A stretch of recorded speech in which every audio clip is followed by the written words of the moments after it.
নমস্কার, আমার নতুন একটি ব্লগে আপনাদের সবাইকে স্বাগত। তো আমি 31 ডিসেম্বরটা কিভাবে কাটিয়েছি, বর্ষ শেষ, সেটাকে আমি আপনাদের সঙ্গে শেয়ার করছি। তো সকালবেলা উঠেই না জানলা খুললেই দেখতে পাই ওরা রাস্তার মধ্যে যোগ ব্যায়াম করছে। তো এটা দেখে আমি নিজেকে মনে হয় যে ঘরে বসে আমি ডাকঘরের অমলের মতো সব দেখতে পাচ্ছি। আসলে সব তো ফ্ল্যাট বাড়ি, এছাড়া আর কোনো উপায় নেই। তো এই যে দুটো চিল রোজ এখানে বসে থাকে, কিন্তু অনেকক্ষণ অপেক্ষা করেছি, ওরা উঠতে দেখিনি আমি, বসে গল্প করছিল দুজনে মিলে।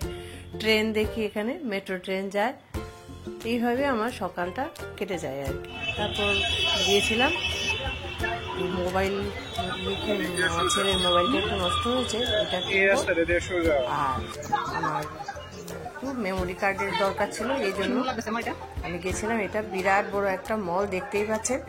সেখানে তো আমার খুব লেগেছে, খুব আনন্দ হয়েছে, মানে এত বড়, এখানে অনেক কিছু একসঙ্গে পেয়ে যাবেন আপনারা একই ছাদের তলায়। তারপর এর দোকানে এসছি, রিজনেবল প্রাইসে আমরা এখানে অনেক কিছু কিনলাম। এই যে দোকানটাও, নামটা দিয়ে দিলাম আপনাদের সুবিধার জন্য। আপনাদের কোনো সমস্যা থাকলে আসতেই পারেন। এখানে এক্সারসাইজ থেকে আরম্ভ করে মোবাইল রিপেয়ারিং হয়, আর খুব ভালো ব্যবহার, ওদের রিজনেবল প্রাইসে দিচ্ছে, অনেক ভ্যারাইটি আছে।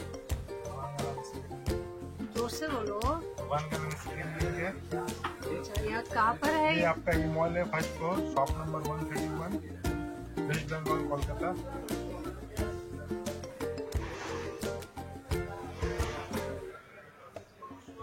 দেখতেই পাচ্ছেন প্রচুর এক্সারসাইজ এখানে, খুব যত্ন সহকারে উপরে দিচ্ছে।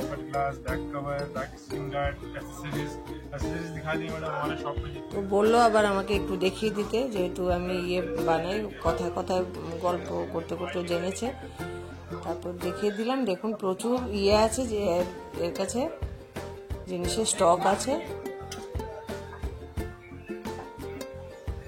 আর রিজনেবল প্রাইসেই দিচ্ছে, দাম সেরকম নয়, একটু ঠিকঠাক দামে দিচ্ছে। मोबाइल रिपेयरिंग भी होता है, मोबाइल रिपेयरिंग भी करते हैं। हर एक कोई फोन सर्विस सेंटर से रिटर्न होता है, फोन रिपेयर भी करते हैं कम दाम में, चीप एंड बेस्ट प्राइस में रिपेयर भी करते हैं। आइएगा मैडम, हमारे शॉप से मेमोरी कार्ड लिया, कवर लिए, स्क्रीन गार्ड लिए, सब कुछ लिया मैडम ने हमारे शॉप से। मैडम अपना एक्सपीरियंस बताइएगा जरूर, ठीक है? कैसा लगा आपको? এসে পড়লাম আমরা, সেই আমার অনেক দিনের ইচ্ছে, কলেজ স্ট্রিট যাব, বইপাড়া দেখব। আগরতলার বইপাড়া তো দেখি, কিন্তু কলেজ স্ট্রিটের বইপাড়া তো দেশ জুড়ে খুব সুনাম, এই জন্য দেখতে এসেছি।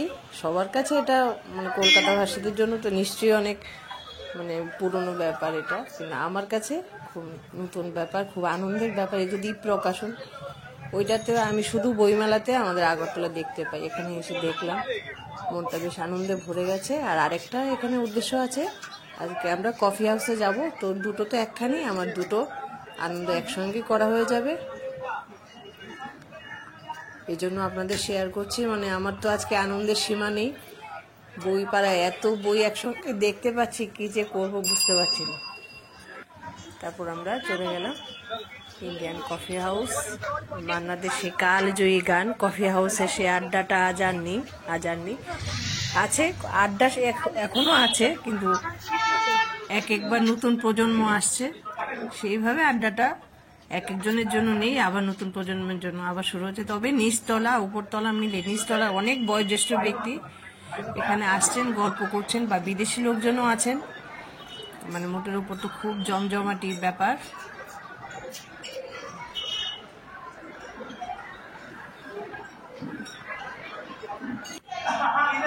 খুব সুন্দর একটা, দোতলাটাও করিডোরের মতো, মাঝখানটা তো ফাঁকা, নিচতলাটা দেখা যায় উপরতলা থেকে, বেশ রোমাঞ্চকর একটা ব্যাপার আর কি। ছোটবেলা থেকে শুধু কফি হাউসের গানটাই শুনেছি, আজকে চোখের সামনে এটা দেখলে আনন্দের আমার আর ইয়ত্তা নেই আর কি। এটা নাকি 1958-এ তৈরি হয়েছিল, কত মানুষের, কত জীবনের সাক্ষী হয়ে আছে, কত গল্পের, কত আবেগের, কত বেদনার সাক্ষী হয়ে আছে এই কফি হাউস, কত আন্দোলনের। এখানে এত গুণী গুণী শিল্পী এসছেন, লোক এসছেন, সত্যজিৎ রায় থেকে আরম্ভ করে সবাই এসে এখানে গল্প করেছেন। আজকে আমি এখানে আসতে পেরেছি, এটাই তো চরম আনন্দের কথা আর কি। আমার মুখ দেখে বুঝতে পারছেন আমি কত খুশি আজকে এখানে এসে। চলেই তো যাব যতটুকু পারি, কলকাতার ভালো ভালো জিনিসগুলো নির্যাস একটু নিয়ে নেওয়ার চেষ্টা করছি আর কি। এই যে উপরতলা থেকে নিচতলাটা এইভাবে দেখা যায়, ফ্যানগুলো, মানে কত মানুষের কত জীবনের কত দুঃখের আনন্দের সাক্ষী বহন করে আছে এই কফি হাউস।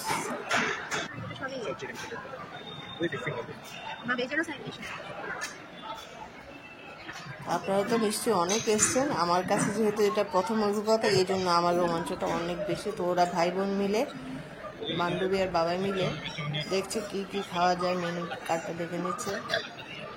তো কফি হাউসে এসছি, কফি তো খাবো। অর্ডার দেওয়া হয়েছে, রবি ঠাকুরের ছবি আছে, নজরুল ইসলামের ছবি আছে। আমার তো খুব ভালো লেগেছে, মানে দীর্ঘদিনের স্বপ্নটা আমার আজকে পূরণ হয়েছে আর কি। এই আনন্দে আমি খুব মাতোয়ারা।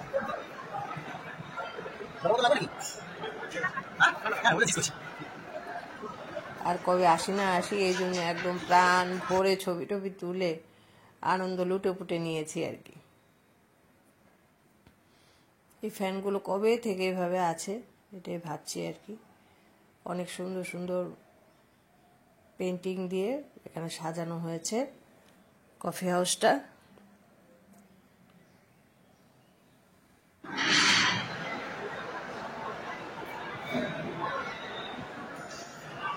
খুব সুন্দর প্ল্যানটা, কফি হাউসের যে প্ল্যানটা আর কি, এটা তো আমার মানে দুর্দান্ত লেগেছে। এখানে সব ইয়ে আছে মেনু।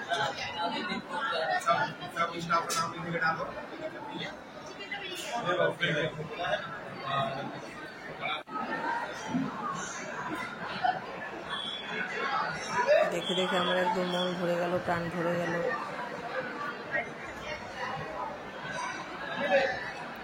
সোনালি বিকেলগুলো এক একজনের জন্য শেষ হয়ে যায়, আবার আরেক জনের জন্য শুরু হয়।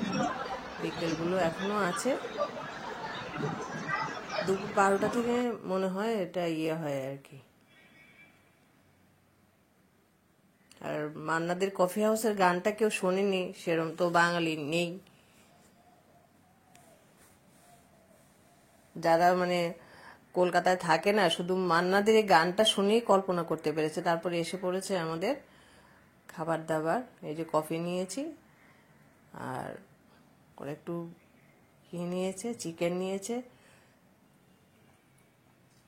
চাউমিন নিয়েছে।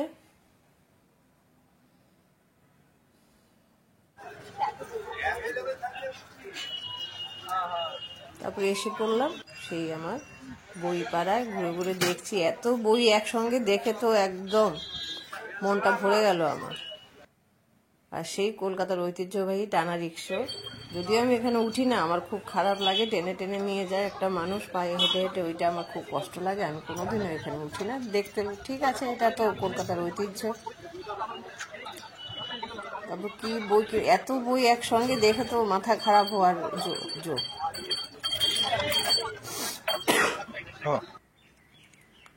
তারপর সন্ধ্যেবেলা বাবাই আনলো মিত্র ক্যাফে থেকে এটা আমাদের। আর ইয়ে কর না, চিল জোরে জোরে। এভাবে আমাদের এটা কেটেছে। 31 ভালো থাকো।